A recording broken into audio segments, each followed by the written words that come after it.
Hello नमस्कार दोस्तों। तो जितने भी बच्चे एसएससी एमटीएस की तैयारी कर रहे हैं तो आज हम उन लोगों के लिए नई वीडियो लाए। तो एसएससी एमटीएस क्या है? एसएससी एमटीएस का एग्जाम डेट को लेके आया न्यूज़। तो एसएससी एमटीएस का जो आप लोगों का एग्जाम डेट था वे आप लोगों का अक्टूबर टू नवंबर के बीच में होगा, क्योंकि जब से एसएससी सीजीएल का एग्जाम कंफर्म हो गया है तो आप लोगों का भी अब एग्जाम जल्दी होने वाला है। तो जितने भी बच्चे एसएससी एमटीएस की तैयारी कर रहे हैं तो वे अपनी तैयारी को जोरदार से करें, क्योंकि उन लोगों का अक्टूबर से नवंबर के बीच में एग्जाम होगा। और आज हम आप लोगों को इस वीडियो में बताएंगे आप लोगों को क्रूशल डेट के बारे में, इसके बाद इसका कट ऑफ कितना जा सकता है, यानी कि आपको कितना स्कोर करना पड़ेगा ताकि आपका सिलेक्शन हो जाए।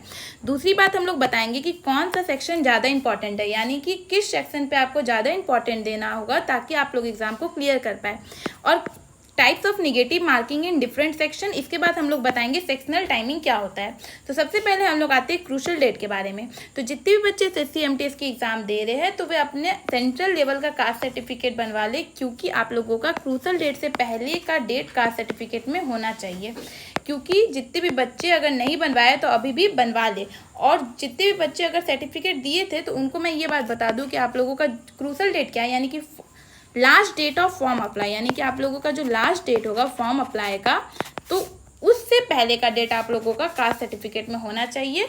यानी कि ये आपका एसएससी मांगता है। इन दैट केस कि अगर किसी बच्चे का नहीं है तो वे अपना अभी बनवा रहे हैं, तो वे आप लोगों का जब वहाँ पे डीबी होगा तो उसी के समय आप लोगों को क्या करना पड़ेगा, तो डीबी जब आप लोगों का डीबी होगा तो ऐसा अगर आप लोग का प्रॉब्लम हो रहा है तो वहाँ पे आप लोग डिपार्टमेंट पे जाके कहिएगा तो शायद से आप लोगों की बात मान ली जाए। नहीं तो जितने भी बच्चे जिनका बना हुआ है पहले से, तो उनको मैं यही कहूँगी कि क्रूशल डेट से पहले का होना चाहिए।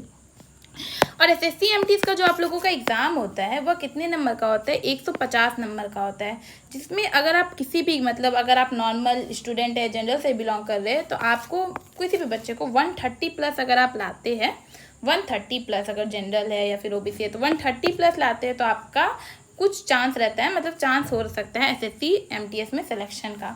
मतलब आपको 130 प्लस तो लाना ही होगा। इसके बाद हम बात करते हैं कि कौन सा सेक्शन ज़्यादा इंपॉर्टेंट होता है। इसमें एक होता है मैथ्स और रीजनिंग का सेक्शन। इसके बाद इसमें आप लोगों का एक होता है जीके, और फिर जीके जीएस, और फिर इसके बाद एक इंग्लिश का सेक्शन होता है।